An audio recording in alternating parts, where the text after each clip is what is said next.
కొట్లాట జూబ్లీస్లో చేయలేదు బీజేపీ అనేది ఆరోపణ. నేతలు ఎందుకు ఆసక్తి చూపించారు? ఇప్పుడు నేను ఒక్కొక్కటే అంటున్నా. ఒకవేళ మేము వాస్తవంగా ఇప్పటిదాకా చెప్పిన రఘునందన్ రావు గారు ఏం చేసిండ్రు, రామలింగారెడ్డి గారు చనిపోగానే ఏం చేసిండు రఘునందన్ రావు? ఏం చేసిండు? ఇంటింటి తిరిగిండు కాలిబట్ట కట్టుకుంటా. హుజరాబాద్లో నేను ఏం చేసిన, రిజైన్ చేసిన తర్వాత 2021 ఏప్రిల్లో నేను బయటకు వచ్చిన. మీకు ఐడియా ఉండాలి.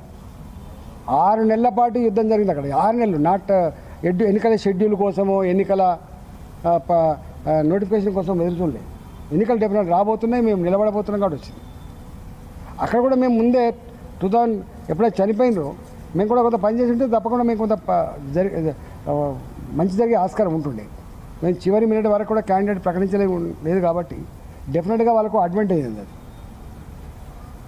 అది దాచుకునేది ఏముంది? ఎందుకు అడ్వాంటేజ్ అయిందంటే గంతకైంది. అప్పటికే వాళ్ళు చనిపోయినటువంటి వాళ్ళు సానుభూతితో ఏడ్చుకుంటూ వాళ్ళు తిరిగిండ్రు. మీకు తెలుసు అధికార పార్టీ కాబట్టి లోపల ఏం చేసుకున్నారు, వాళ్ళు చేసుకున్నారు. ఇది గెలవకపోతే నా ప్రభుత్వం ఉంటుందా ఉండదు అనేటువంటి భావన వాళ్ళకుండే. అరే నా ఉన్న సీటు ఓడిపోతే నా ప్రతిష్ట నా పార్టీ గంగలు కలిసిపోద్దనే భావన వీళ్ళకుండే. సీరియస్నెస్ ఉంటుంది కదా. కేంద్ర మంత్రి ఉన్నాడు కిషన్ రెడ్డి గారు, ఆయన సొంత నియోజకవర్గం. కిషన్ రెడ్డి గారికి బాధ లేదంట.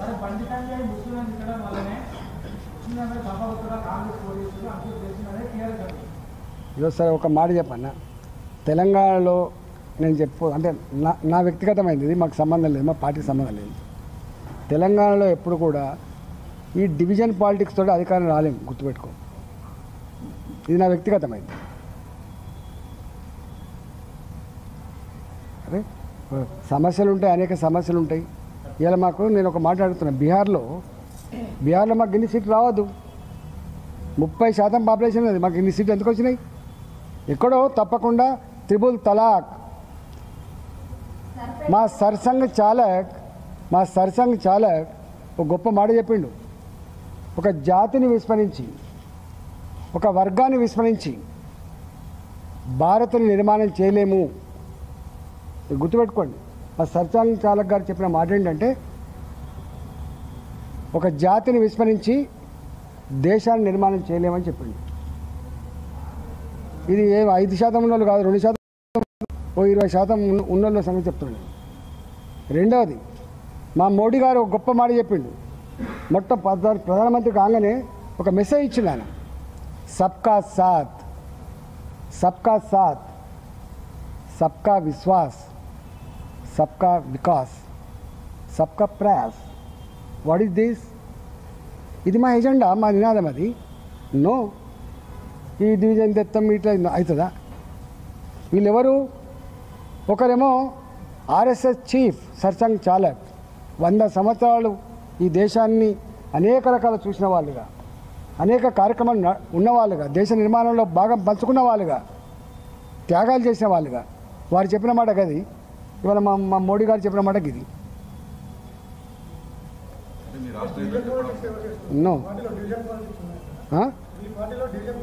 మాకు దాంతో అధికారం వస్తానే పాలసీస్ లేవు. దాంతో మాత్రమే అధికారం వస్తానని మీరు ఏదో రాస్తుండ్రో అది మాకు లేదు. మేము ప్రజల ఎజెండా. ఇప్పుడు నేను మొన్న పోయినా, నేను ఉపన్యాసం ఇచ్చిన ఉపన్యాసం మీరు చూసినో లేదు. అరే బాధ అనిపిస్తుంది. ఇక్కడ ఏం డిబేట్ జరుగుతుంది? ప్రజలకు నువ్వేం చేసినావో అంతకుముందున్న పార్టీ ప్రభుత్వం చెప్పుకోవాలి. ఇప్పుడున్న ప్రభుత్వం ఏం చేయబోతుందో చెప్పుకోవాలి. ఇగో ఈ డ్రైనేజ్ వ్యవస్థ మంచిగా చేస్తాం, మీకు డబుల్ బెడ్రూమ్లు ఇస్తాం, మీకు ఎంప్లాయ్మెంట్ కల్పిస్తాం, ఇగో మీకు ఈ లోన్లు ఇస్తాం, మిమ్మల్ని ఆదుకుంటాం, ఇవి చెప్పాలి కదా. ఎన్నాళ్ళు జరుగుతుంది?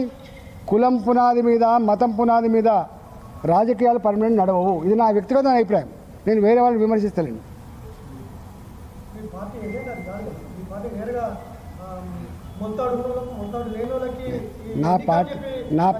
నాది భారతీయ జనతా పార్టీ. మాది ఒక ప్రజాస్వామికమైనటువంటి పార్టీ. కాబట్టే గుజరాత్లో అన్ని సంవత్సరాలు చదివినాం, కాబట్టే ఇవాళ యూపీలో పాలిస్తున్నాం. నువ్వు పోయి చూడు, రోడ్లు వేసి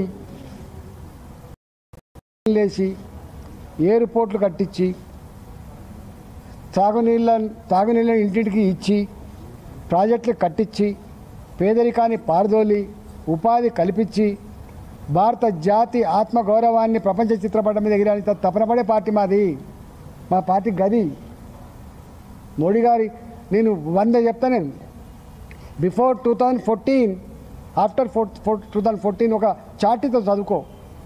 అసలు ఇన్ఫ్రాస్ట్రక్చర్ రంగంలో, రైల్వే స్టేషన్ల నిర్మాణంలో, ఎయిర్పోర్ట్ల నిర్మాణంలో, AIIMS all India institute of medical sciences నిర్మాణంలో, ఇవాళ మన రూర్కెలా, బాంబే లాంటి దగ్గరనే ఉండే ఐఐటీలు, ఇవాళ ఎన్ని వచ్చినాయి ఐఐటీలు. ఇవాళ భారత్ ఎటువైపు పోతుంది. ఇవాళ స్వయంగా చంద్రమండలం మీద అడుగుపెట్టేటువంటి స్థాయికి ఎగినటువంటి భారత్ ఇది. That is Bharat today under leadership of Modi. అక్కడ ఉంటే ఎక్కడి 11th ఎకానమీ, ఎక్కడి 4th ఎకానమీ.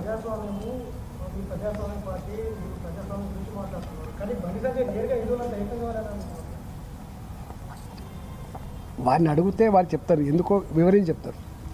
నన్ను అడిగితే ఏం చెప్తాను? నేను ఒక పొలిటికల్ లీడర్ని.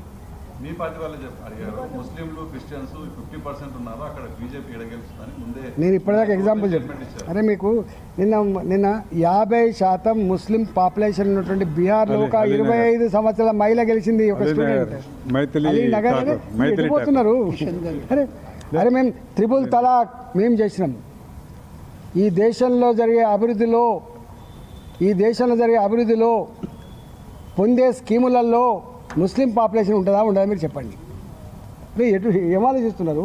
మేము వేసే రోడ్లు, మేము కట్టే రైల్వే స్టేషన్లు, మేము వేసే రైల్వే లైన్లు, మేము కట్టే ఎయిర్పోర్ట్లు, మేము ఇచ్చే 5 కిలోల బియ్యం పర్ పర్సన్ ఉచితంగా, మేము ఇచ్చేటువంటి విశ్వకర్మ స్కీమ్, మేము ఇచ్చేటువంటి ఆర్థిక వెసులుబాటు, దాన్ని లేరా ముస్లింలు? దాన్ని లేరా క్రిస్టియన్స్? మా మోడీ గారు స్వయంగా పోయినరు ఒక మసీద్కి, మా మోడీ గారు స్వయంగా పోయినరు ఒక చర్చ్కి. Is a prime minister of India, is for all, is a leader. అది చెప్పే వాళ్ళు వేరే ఉంటారు. పొలిటికల్ లీడర్ అంటే వాడికి ప్రజలందరూ ఒక దగ్గర నా ఇంటికి ఎవరైనా వస్తారనుకో, నేను ఆయన మతం చూడను, ఆయన కులం చూడను, ఆయన పార్టీ కూడా చూడను. ఆయన ఏం చూస్తా? నీ సమస్య ఏందని చూస్తాను నేను.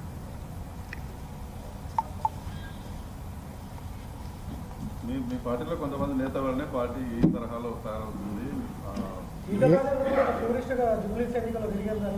అరే ఇప్పుడే చెప్తే కానీ టూరిస్ట్ 400-500 మంది తిరిగినా, ఇంటికి తిరిగినా, గంట అన్యాయం మాట్లాడకి.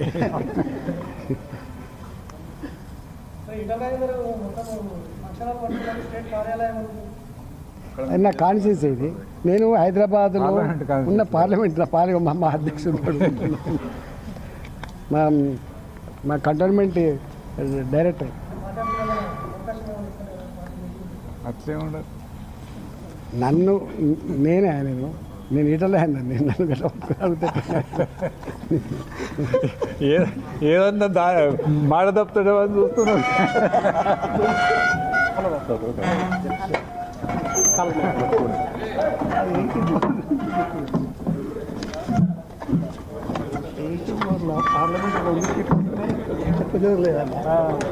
పార్లమెంట్లో వస్తేనే పార్టీ చిక్కొచ్చేదలే. కార్యకర్తలు అట్లనే ఉన్నారు. ఇక్కడ ముస్లిం మహిళలే వాళ్ళకి ఓట్లు